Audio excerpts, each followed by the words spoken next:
وأصحابه ومن والاه لا حول ولا قوة إلا بالله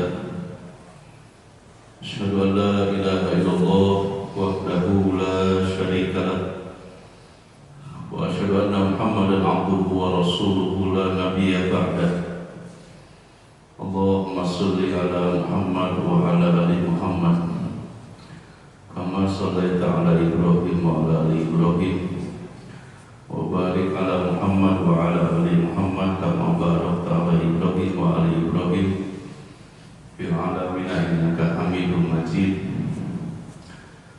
فيا عباد الله اتقوا الله كما قال الله تعالى في كتابه الكريم يا أيها الذين آمنوا اتقوا الله حق تقاته ولا تموتن إلا وأنتم مسلمون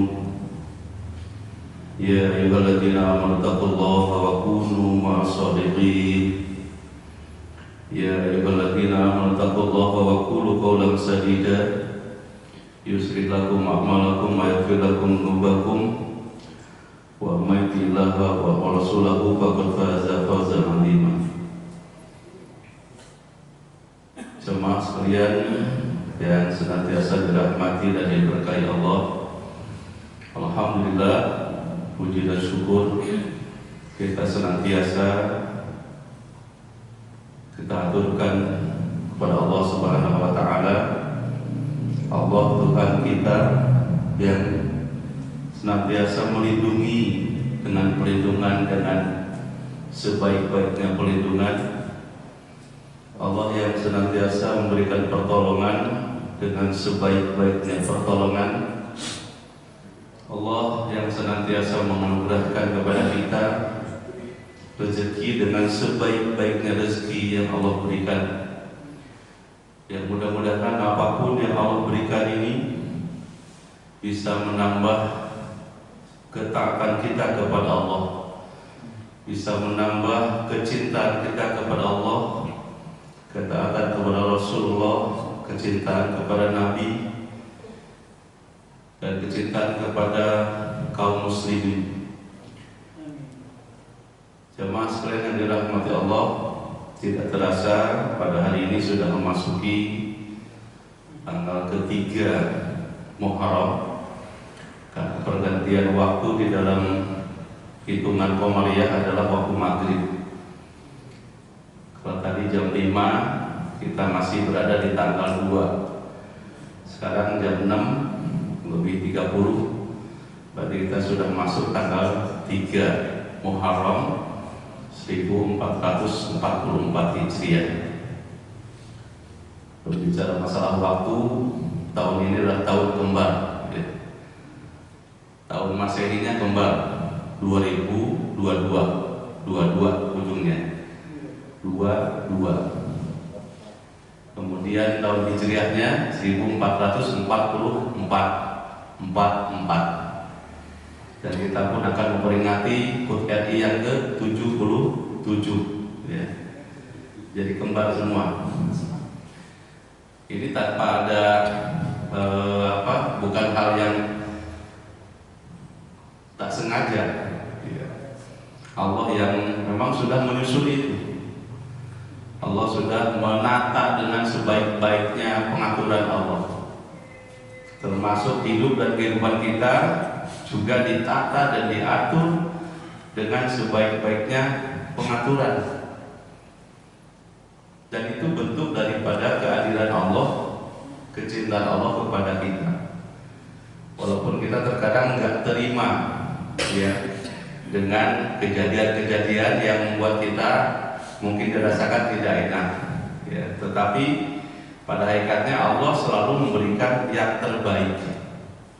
Karena Allah yang maha baik, tidak ada Tuhan yang lain selain Allah yang maha memberikan kebaikan kepada kita dari sejak kita sebelum dilahirkan sampai dilahirkan, sampai kan nanti kita diwafatkan oleh Allah. Itu merupakan jalan hidup yang sebaik-baiknya ya. Jadi pada hakikatnya kita ini sedang dalam suatu perjalanan dari Allah menuju kepada Allah. Sehingga mudah-mudahan dengan taklim yang diikuti oleh jamaah sekalian, ini akan memberikan jalan-jalan kemudahan, ya. Ma kharaja rajulun min baitihi yadlubul ilma illa sa'alallahu thariqan ilal jannah.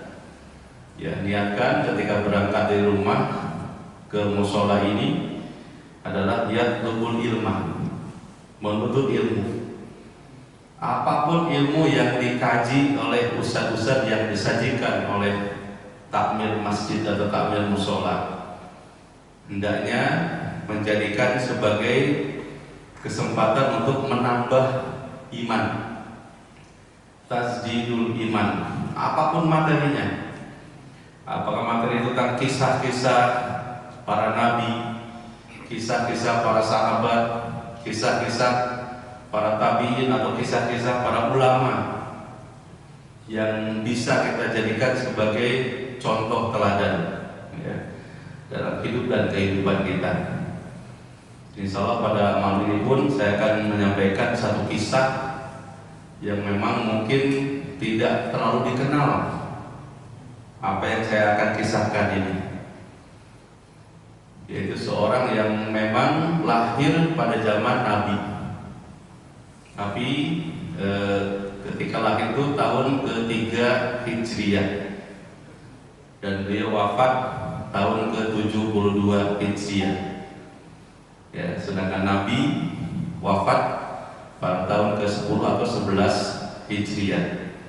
Jadi pada saat itu ketika dia lahir, ya, atau Nabi ketika wafat, beliau yang ingin saya sampaikan ini adalah baru berumur sekitar 7 tahun, masih kecil, sehingga belum tidak dikategorikan sebagai seorang sahabat Nabi.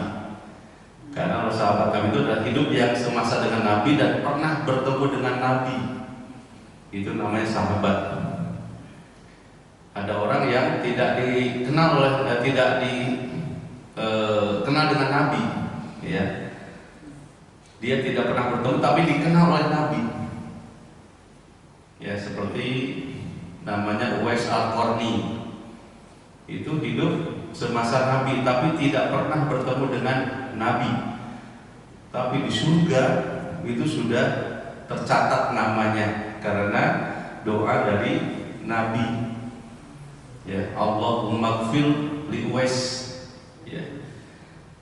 Ya Allah, ampuni Uwais. Sehingga dengan doa itulah Uwais dicalonkan sebagai penghuni surga. Demikian juga namanya Ahnaf bin Qais, ya. Ahnaf bin Al-Qais namanya. Ini seorang tabiin, kalau mau disebut tabiin. Dia mulai terkenal pada masa Umar bin Khattab. Bahkan karena kecerdasannya, Ahnaf bin Qais ini pernah dijadikan sebagai panglima ketika utusan bala tentaranya itu ke negeri Persia, ya, dan juga bisa menaklukkan beberapa negeri-negeri yang lain. Ahnaf Al-Qais. Bapak Ibu jamaah yang dirahmati Allah, mungkin bisa juga Bapak dan Ibu bisa buka di Google, juga ada yang kita buka dan tulis Ahnaf bin Qais, langsung muncul riwayat-riwayatnya. Nanti lebih lengkapnya bisa seperti itu, ya. Apa sih keistimewaan Ahnaf bin Qais? Bapak dan Ibu yang jamaah yang dirahmati Allah, ya, sebelum dilanjutkan itu tadi bahwa taklim demi taklim harus berefek kepada keimanan, ya, tasdidul iman. Bertambah iman, bertambah iman, bertambah iman terus. Setiap saat harus bertambah keimanan kita di tengah goncangan ujian, di tengah goncangan musibah, ya, musibah apapun ini harus terus kita, kalau ibarat tangga itu kita harus tetap naik, jangan malah turun. Demikian juga ada tasdidul ilmi, ya, bertambah ilmu. Setiap hari bertambah ilmu, bertambah ilmu. Kemudian tasdidul amal, bertambah amal. bertambah juga kemuliaan akhlak. Ini harus dalam memproses diri kita. Semakin hari kita akan semakin dekat dengan Allah. Ya, semakin hari kita akan semakin dekat dengan waktu yang sudah ditentukan oleh Allah untuk masing-masing kita. Saya juga nggak tahu nih, apakah ini saya taklim terakhir atau mungkin Allah masih memberikan kesempatan taklim berikutnya setiap hari kelima. Ya, jadi ini ya kita ikutin saja. Walaupun memang terasa berat, ya, perjalanan dari Surabaya menuju Bekasi itu memang saya mengalihkan kepentingan-kepentingan yang lain yang memang sama-sama penting. Dalam waktu yang sama ini juga saya diminta untuk ngisi GSB, ya, gerakan sholat subuh berjamaah di masjid-masjid. Ya, ini bekerja sama YDSF dengan Radio Suara Muslim. Kalau di Surabaya yang terkenal dengan dakwah yaitu Suara Muslim. Kalau di Bekasi Radio Dakta, Radio Dakta dan radio yang lain yang memang nuansanya untuk dakwah. Jadi tapi akhirnya dialihkan ke pusat yang lain karena saya sudah punya jadwal lain, jadwal yang khusus, ya, di Bekasi. Bapak dan Ibu jamaah yang dirahmati Allah, sesuai dengan tema yang kita rencanakan bahwa kita akan memotret diri kita dengan lensa ilahi. Keren judulnya itu.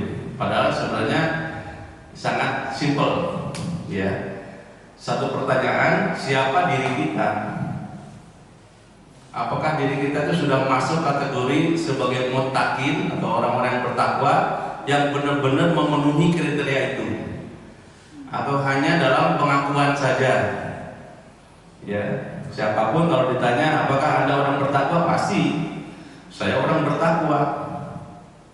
Cuma setelah itu ada pertanyaan, apa buktinya Anda sudah bertakwa? Kemudian ada lagi kriteria tentang orang yang beriman dalam surah Al-Mu'minun, qad aflahal mu'minun alladzina hum fi sholatihim khoshi'un. Ya. Apakah Anda orang beriman? Ya, orang beriman. Cirinya orang beriman apa? Khusyuk dalam sholat. Apakah kita sudah khusyuk dalam sholat kita? Kalau dirasakan belum, ya jawab saja belum. Ya. Jadi nanti ada yang diukur, ada ukurannya. Yang diukur adalah diri kita sendiri. Dan siapa yang mengukur? Ya kita sendiri dengan alat ukur yang sudah ditentukan oleh Allah.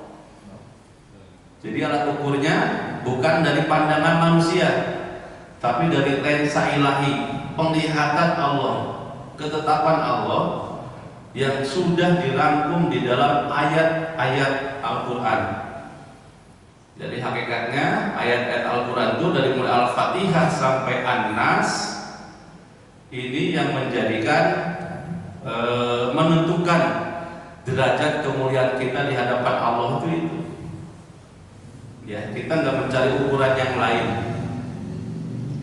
Nah, inilah yang dilakukan oleh Ahnaf bin Qais. Ya. Dia adalah generasi salaf yang terkenal zuhud di dalam dunia, warok di dalam tindakan dan ucapan. Artinya berhati-hati sekali karena dia yakin bahwa setiap apa yang dia ucapkan, setiap apa yang dilakukan akan dihisab oleh Allah. Jadi makanya dia warok, hati-hati sekali. Karena guru utamanya Ahnaf bin Qais ini langsung Umar bin Khattab. Dan Umar bin Khattab pernah ditanya definisi tentang takwa. Ya. Umar bin Khattab menjawab bahwa takwa itu ibarat kita berjalan di malam hari yang jalannya itu banyak duri, banyak beling, banyak rajau. Ya. Kalau kita salah saja dalam melangkah, kita akan celaka dan mencelakakan orang lain. Ini definisi dari Umar bin Khattab. Ya. Karena Ahnaf bin Qais ini langsung berguru kepada Umar bin Khattab dan banyak hadis-hadis dari Umar bin Khattab, maka plek ya mencontoh. Ya, beliau ini adalah dilahirkan di Basrah tetapi menjadi pemimpin di Bani Tamim, ya, kabilah Tamim. Inilah sekilas tentang Ahnaf bin Qais, ya. Apa sih yang dilakukan oleh Ahnaf bin Qais ini? Dia selalu mengukur dirinya dengan Al-Quran. Ya, pada suatu ketika Ahnaf bin Qais merenung, ya. Tiba-tiba dia teringat dengan ayat Al-Quran yang terdapat dalam Al-Quran surah Al-Anbiya ayat 10. Allah berfirman, "A'udzubillahi minasyaitonirrajim. Laqad anzalna ilaikum kitaban fihi dzikrukum afala ta'qilun." Sungguh telah kami turunkan kepada kamu sebuah kitab yang di dalamnya terdapat peringatan-peringatan untukmu, yang di dalamnya terdapat sebab-sebab kemuliaan bagimu, ya, yang di dalamnya terdapat status-status derajat di hadapan Allah. Karena dulu saya sampaikan dia walikul indarajatun mimma amilu wa ma buka bighafilin amma ya'malun, bahwa setiap manusia itu mempunyai derajatnya masing-masing. Ya. Jangan dipandang status sosial. Misalkan status sosial ini saya sebagai ustadz, ya, bapak dan ibu sebagai jamaah. Apakah ustadz itu jauh lebih mulia daripada jamaah? Belum tentu. Bahkan boleh jadi mungkin di hadapan manusia secara sosial ustadz itu melebihi dengan yang lain, tetapi di hadapan Allah belum tentu. Boleh jadi jamaah yang mungkin ya datangnya juga kadang-kadang terlambat, ya. Kemudian setiap ngaji ngantuk, itu jauh lebih mulia dibandingkan dengan ustadznya yang menyampaikan materi. Ya, jadi makanya kita nggak boleh mengstempel ataupun menilai seseorang. Wah, itu tukang ngantuk, nggak mungkin dah derajat lebih mulia daripada yang sergap, ya, yang melek terus, ya. Enggak. Ya, jangan dilihat dari lahirnya. Mungkin keikhlasan dia jauh lebih baik daripada orang-orang yang hanya sekedar hadir, hanya sekedar apalagi sekarang musik medsos, apa-apa selfie, gitu. Kayak kemarin saya ada jamaah yang setiap hari ada aja statusnya itu. Ini saya lagi tawaf, ini saya lagi sa'i, ini saya lagi wukuf dan lain sebagainya. Ya, saya jauh aja untuk DWA. Tolong fokus terhadap hajinya, ya, karena nggak perlu setiap kegiatan kita diupdate di status, nggak perlu. Saya lagi ngaji, status, saya lagi segala macam, ya. Jadi status itu bisa baik, bisa nggak baik kesannya itu. Walaupun apa yang kita postingkan adalah kebaikan. Kita lagi baca Quran diposting, saya lagi ceramah diposting, segala macam. Ya, bisa jadi baik, bisa jadi nggak baik. Karena setiap orang itu belum tentu suka terhadap kebaikan kita, sebaik apapun kita. Ya, tidak akan semua manusia itu suka terhadap kebaikan kita atau kebaikan yang dilakukan oleh kita. Belum tentu semua suka. Demikian juga kita kadang-kadang tidak suka terhadap kebaikan orang lain. Itu manusia memang diberikan sebagai seperti itu. Bapak dan Ibu jamaah sekalian yang dirahmati Allah. Jadi setelah Ahnaf bin Qais merenungi ayat ini, maka setiap apapun yang dipikirkannya akan selalu dikonekkan dengan Al-Quran. Jadi tadi ayatnya adalah laqad anzalna ilaikum kitaban fihi dzikrukum afala ta'qilun.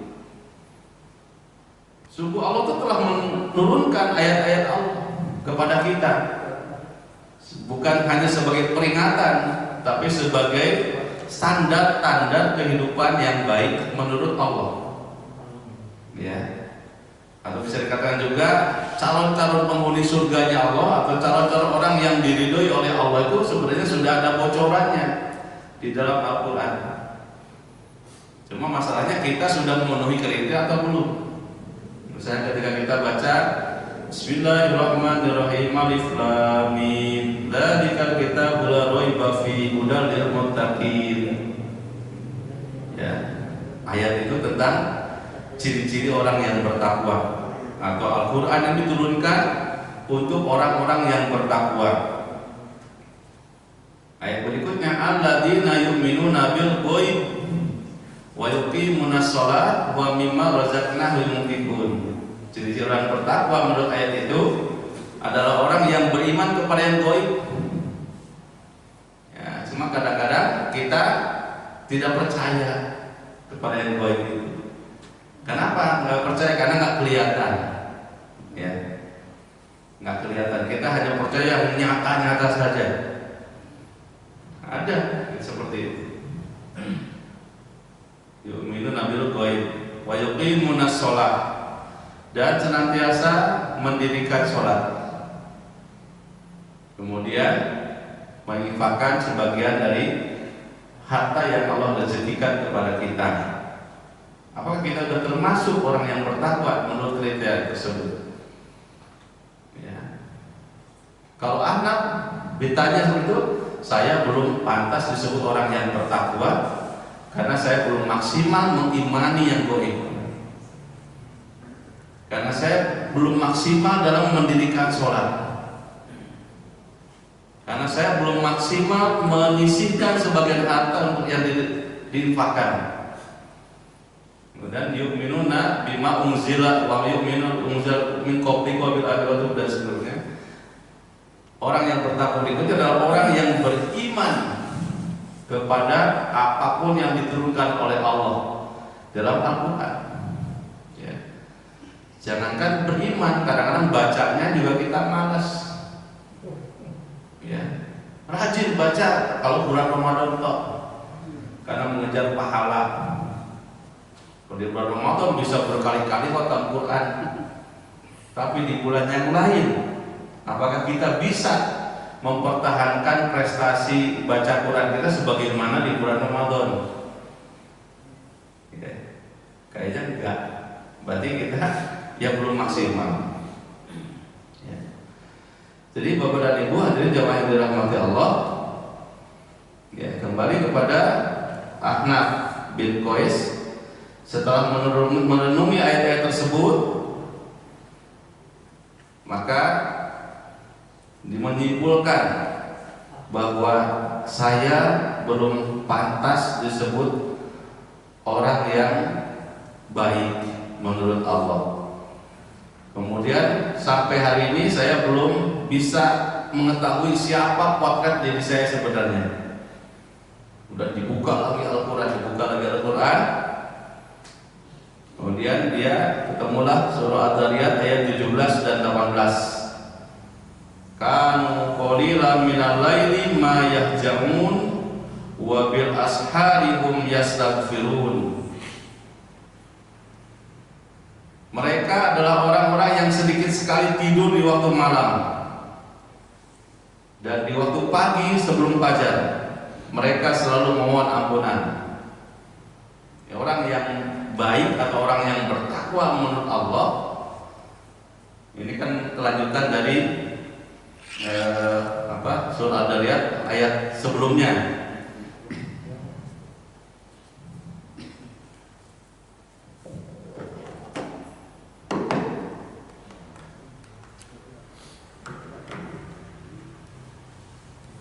menjelaskan tentang orang yang bertakwa.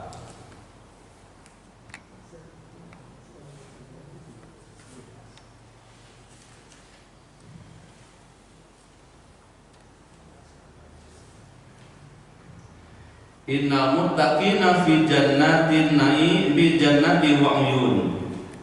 Ini ayat yang ke-15-nya. Sesungguhnya orang-orang yang bertakwa berada di dalam taman-taman surga dan mata air.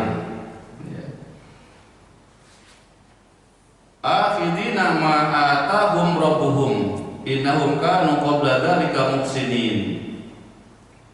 Ayat yang ke-16-nya, mereka mengambil apa yang diberikan Tuhan kepada mereka. Sesungguhnya mereka sebelum di dunia adalah orang-orang yang berbuat baik. Yang disebut muhsinin atau muttaqin pada ayat tersebut adalah kanu qalilan minal laili ma yahjaun. Mereka yang sedikit sekali tidur pada waktu malam. Langsung aja ke kita. Kita malamnya, waktu malam kita banyakan tidur atau banyakan bangun? Kita tidur jam berapa? Ya, kadang-kadang ya tidur kita juga larut-larut terus. Ya, sudah terbiasa. Kalau HP belum habis baterainya terus aja pegang HP. Ya, baterainya habis dicas lagi. Ya terus aja lihat WA lah, lihat status, lihat TikTok. Sekarang yang TikTok kan bukan hanya anak-anak, mama, kongkong juga megang HP, TikTokan juga, wah itu. Kadang YouTube, ya, seperti itu. Akhirnya tidurnya kan larut, ya. Nah ini kalau menurut ayat ini itu termasuk apa belum? Ya? Jadi orang yang bertakwa adalah orang yang sedikit sekali tidur pada waktu malam.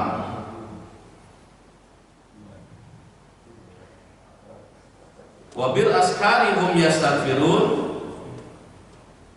dan pada akhir malam mereka memohon ampunan. Ya, selalu beristighfar.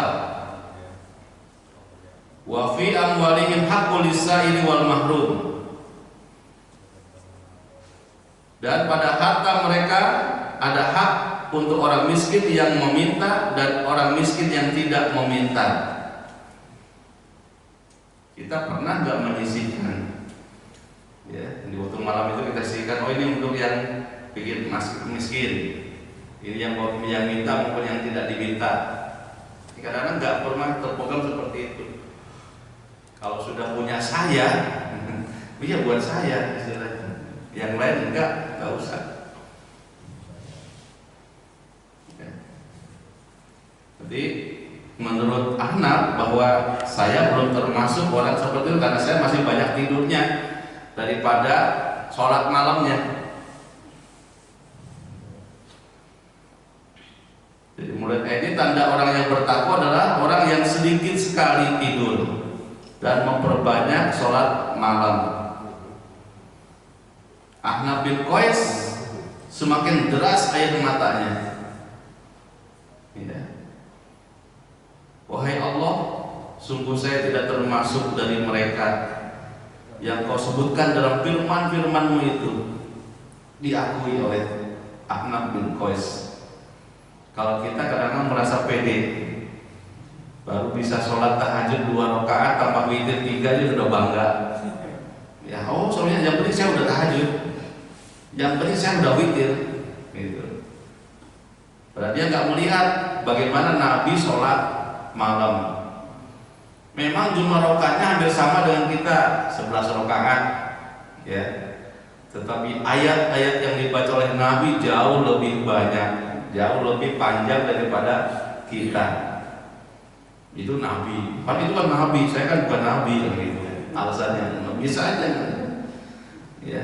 Itu kan Nabi, sholatnya Nabi. Kalau sholat seperti kita ya kayak gini, 2 rakaat tahajud, 3 witir cukup, ya. Yang penting bisa. Kemudian Ahnaf bin Qais buka lagi ayat-ayat dalam Al-Quran, ya. Ada dalam surah Al-Imran ayat 133, 134. Wasari'u ila magfiratin min rabbikum wa jannatin 'arduha as-samawati wal ardu uiddat lil muttaqin.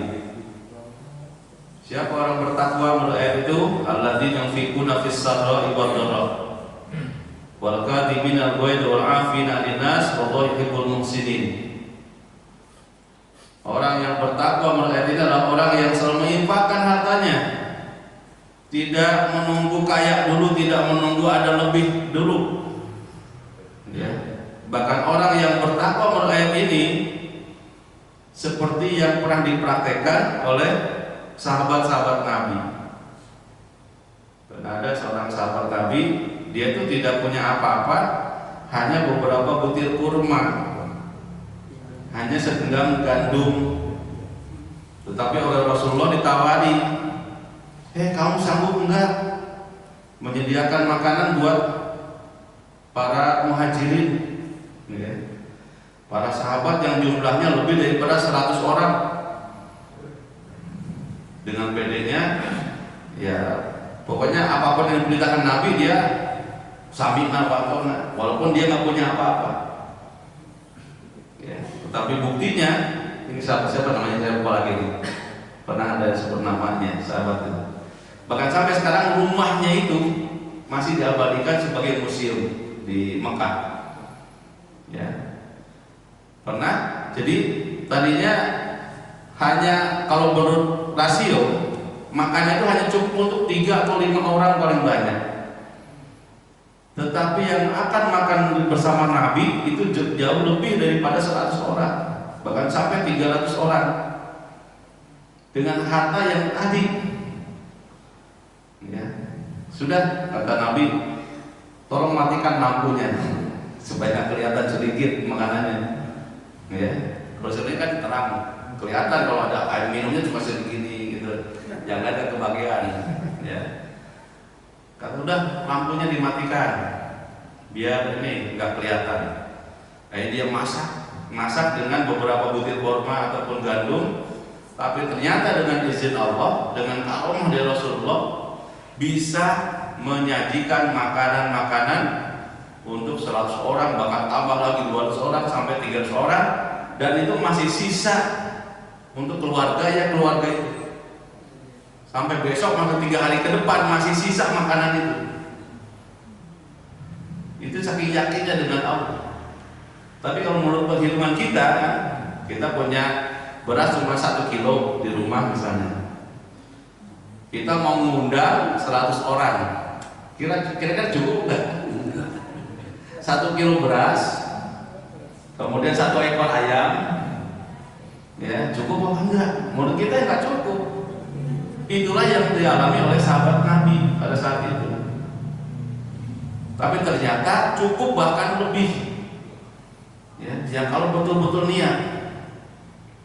Jadi intinya menurut ayat ini, kalau kita berinfak jangan nunggu lebih dulu baru kita berinfak. Bahkan sebaik-baiknya orang berinfak adalah selagi dia butuh terhadap harta itu. Misalkan kita butuh punya uang 100.000 dan uang 100.000 itu udah diprogramkan untuk bayar SPP anak-anak misalkan, atau untuk belanja besok. Tiba-tiba ada yang minta, kira-kira kita ngasih apa enggak uang 100.000 itu? Mikir dulu kita, yang penting anak saya dulu di sekolah, udah ada panggilan, udah ada surat peringatan juga, sudah nggak bayar SPP selama 3 bulan, punya uang 100.000, terus di rumah juga beras habis. Coba kira-kira kita milih yang mana dengan uang 100.000 itu?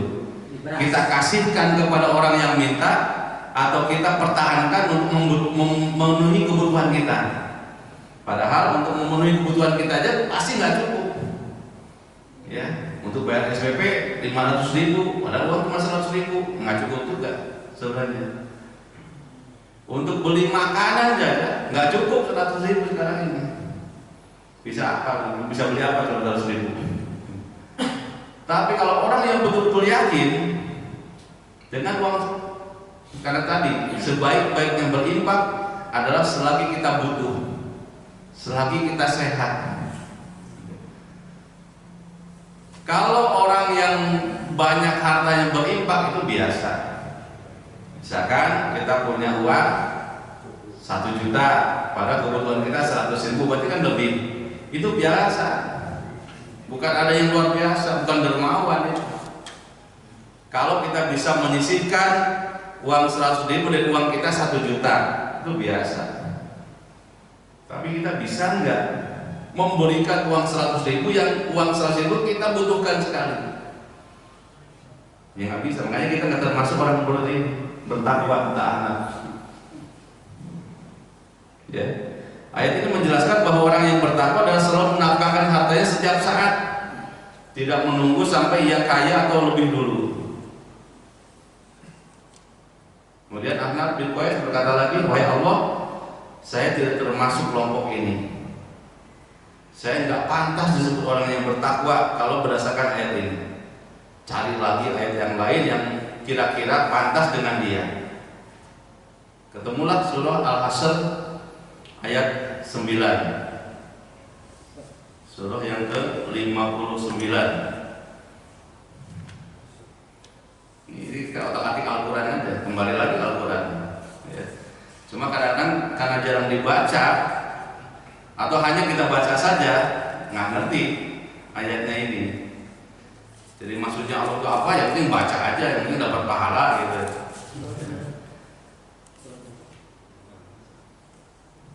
Ya. Ayat 9, A'udzubillahi minasyaitonirrajim. Walladzina tabawwa'ud darul wal iman min qablihim yuhibbuna man hajar ilaihim wa la yajiduna fi sudurihim hajatan mimma utu wa yusiruna ala anfusihim walau kana bihim khasasah wa may yuqasuha nafsihi fa ulaika humul muflihun. Dan orang-orang Ansor yang telah menempati kota Madinah dan telah beriman sebelum kedatangan mereka orang-orang Muhajirin, mereka mencintai orang yang berhijrah ke tempat mereka, dan mereka tidak menaruh keinginan dalam hati mereka terhadap apa yang diberikan kepada mereka atau Muhajirin, dan mereka mengutamakan Muhajirin atas dirinya sendiri. Nah, ini kita bisa nggak mencontoh seperti orang-orang Ansor? Ya, tadi itu dia punya beras ya hanya 1 kilo lah, tetapi dia berikan kepada orang-orang yang kaum Muhajirin yang baru datang, yang mungkin dia lebih lapar. Ya. Kita bisa nggak seperti ini?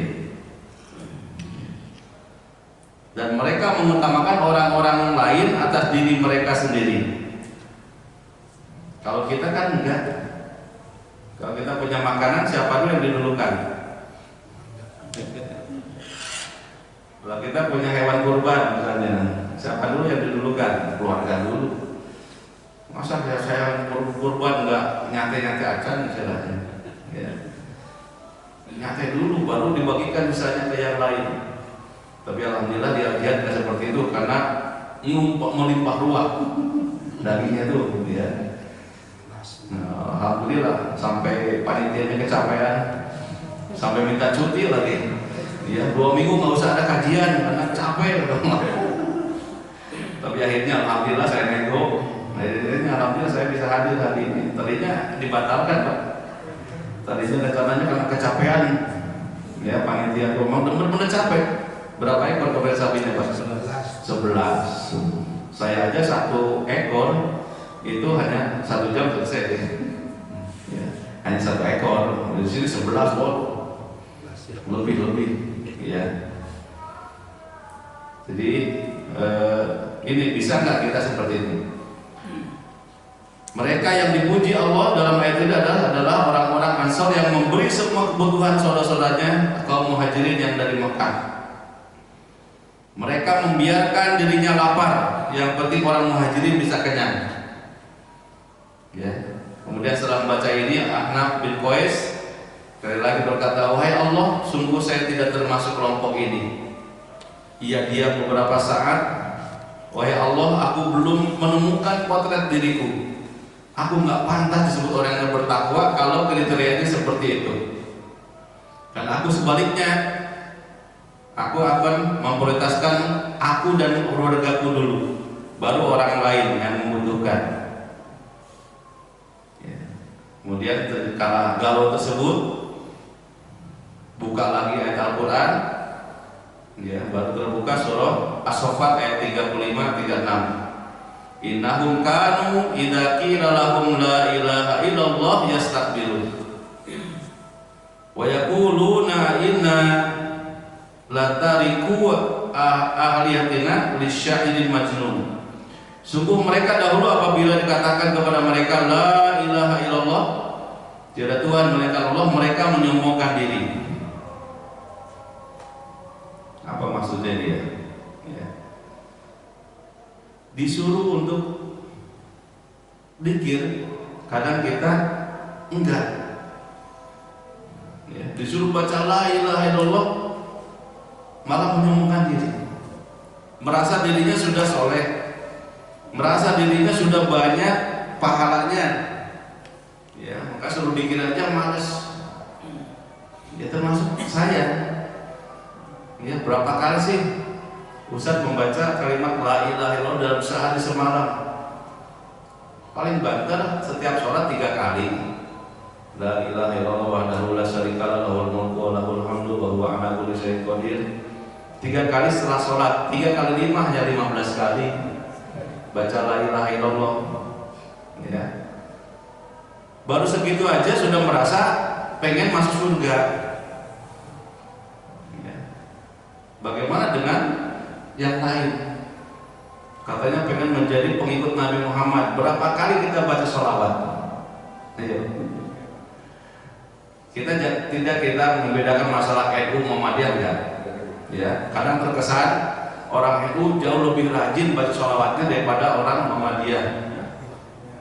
Apa orang Muhammadiyah anti sholawat? Enggak juga, di sholat ada sholawatnya. Ya, kadang kita nyinyir juga terhadap orang yang rajin baca sholawat, oh sholawatan aja terus. Ya, padahal ya itu kecintaan Nabi, baca sholawat karena perintah Allah. Innallaha malaikatahu yusholluna 'alan nabi ya ayyuhalladzina amanu shollu 'alaihi wa sallimu taslima. Cuma masalahnya memang ada orang-orang yang selalu berkarya, ya. Dia tidak cukup dengan sholawat yang diajarkan Nabi. Dia membuat sholawat-sholawat yang lain, ya, dan jadikan sebagai amalan. Apa itu boleh? Wallahu a'lam. Ya, selama tidak mengkultuskan Nabi, ya, artinya melebihkan Nabi atau menyandingkan Nabi dengan Allah, atau jangan sampai sholawat itu berkesan meminta kepada Nabi, karena kita nggak boleh. Ya, berdoa itu hanya kepada Allah, bukan kepada Nabi.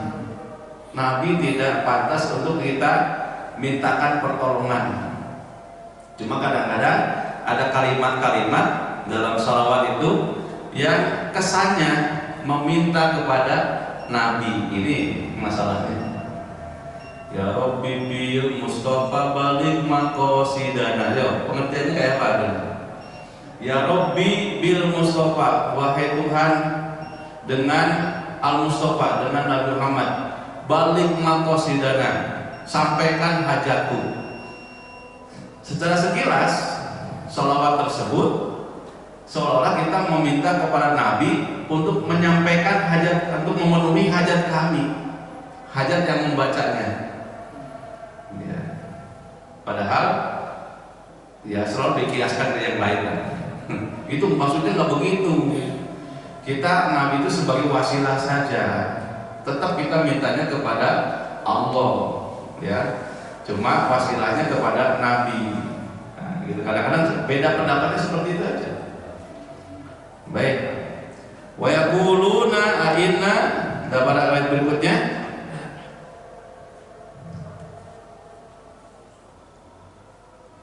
Dan mereka berkata, apakah sungguh kami harus meninggalkan sembahan kami karena mengikuti seorang penyair gila? Surah Al-Masad. Ayat di atas menjelaskan ada sekelompok orang yang acuh bahkan sinis terhadap nasihat keagamaan. Mereka menganggap para penganjur kebaikan di tengah kemaksiatan sebagai orang-orang yang tidak waras. Kita kadang berapa kali nyinyir terhadap orang-orang yang padahal melakukan kebaikan. Ya. Nah, Ahnaf bin Qais berkata, wahai Allah, jauhkan aku dari sifat-sifat tercela seperti itu. Dan tidak hentinya Ahnaf bin Qais membolak-balikan Al-Quran. Dan akhirnya tibalah di surat At-Taubah ayat 102. Ya. Ahnaf bin Qais membaca surah At-Taubah ayat 102. Wa akharuna tarafu bidunubihim khalatu amalan sholiha wa akhara sayyi'an asallahu ayyatuba alaihim innallaha ghafurur rahim. Dan ada pula orang-orang lain yang mengakui dosa-dosa mereka. Mereka mencampur adukan perbuatan yang baik dengan perbuatan yang buruk. Mudah-mudahan Allah menerima taubat mereka. Sungguh Allah Maha Pengampun lagi Maha Penyayang. Melalui ayat inilah Ahnaf bin Qais telah menemukan potret siapa dirinya sebenarnya. Inilah ayat yang cocok buat saya, kata Ahnaf. Ya. Karena ia menyadari bahwa sepanjang hidupnya ia mengerjakan dua hal yang berlawanan, antara pahala dan dosa, antara perbuatan yang baik dan perbuatan yang buruk. Ya. Lalu memperbanyak istighfar untuk memohon ampunan Allah. Jadi akhirnya Ahnaf bin Qais menemukan potret dirinya melalui ayat At-Taubah, surah At-Taubah ayat 102. Mungkin apa yang dilakukan oleh Ahnaf bin Qais sama dengan kita. Coba nanti kita baca surah At-Taubah ayat 102, kira-kira cocok nggak dengan kita? Apakah itu merupakan potret diri kita sebenarnya? Kadang kita berbuat baik, kadang kita berbuat salah. Ya. Kadang-kadang kita baca istighfar ketika kita merasa bersalah atau telah melakukan dosa. Kalau kita merasa sudah bersih dari dosa, kadang-kadang kita lupa beristighfar. Coba ketika kita sakit dengan ketika kita sehat, istighfar ini jauh lebih banyak yang mana, Pak? Ya. Lebih banyak ketika sakit, tapi ketika sembuh kita lupa. Biasanya ketika sakit, astagfirullahaladzim ya Allah, astagfirullahaladzim ya Allah. Tiap merasakan sakit, astagfirullah. Tapi begitu dikasih sehat oleh Allah, kita masih istighfar apa enggak? Ya, karena lupa istighfarnya. Padahal istighfar itu tidak hanya ketika sakit, ketika kita tidak hanya berbuat dosa. Nabi sendiri berapa kali Pak baca istighfar? Minimalnya ya 70 kali, bahkan hadis yang lain 100 kali Nabi baca istighfar. Padahal Nabi nggak pernah berbuat salah. Ya. Kita yang tiap hari tiap saat berbuat dosa, kayaknya 100 kali itu berlebihan. Jujur saja, kita baca 1000 kali aja belum cukup dengan kalau dibandingkan dengan dosa-dosa kita. Bila buka HP, lihat YouTube, wah ada yang heran sedikit, liatin terus sampai selesai. Ya. Atau baca WA, biar lagi ini viral segala itu. Ya. Kayak seperti apa Citayam Fashion Week, wah, Masya Allah. Ya. Satu kali momen tersebut rusak akhlak pemuda-pemudi itu. Hampir semua daerah, hampir semua dari mana-mana, termasuk dari Surabaya ada yang sengaja datang, Pak. Rombongan ingin pergi ke Citayam. Bukan Citayam, bukan Citayam. Tapi dia orang Surabaya nggak bisa menyebut Citayam. Beli tiket naik kereta. Hanya ingin melihat momen seperti itu. Sampai macet. Daerah mana itu Pak? Daerah Duren kan? Dua atas. Apa deh? Kereta pas stasiun kereta. Itu baru satu momen. Baik, Bapak dan Ibu sekalian yang dirahmati Allah, apa yang dilakukan oleh Ahnaf bin Qais bisa kita lakukan. Ya, Setiap hari mari kita cocokkan, kita potret diri kita tanya siapa diri kita. Ketika kita membaca ayat-ayat tentang munafik, misalnya dalam surah An-Nisa ayat 142, 143, ya. Kira-kira ada nggak sifat kita yang mendekati sifat-sifat kemunafikan yang diterangkan oleh Allah dalam surah An-Nisa? Ya.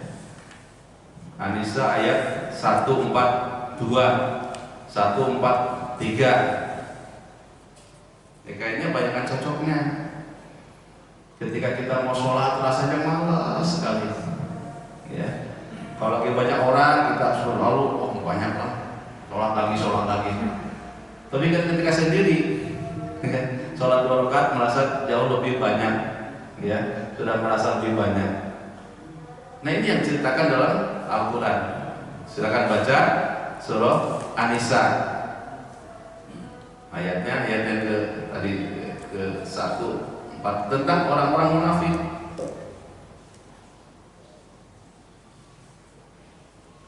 Innal muttaqina yukhadi'una Allah wa huwa khadi'uhum wa idza qamu ila sholati qamu kusala yura'una an-nasa wa la yadhkuruna Allah illa qalila.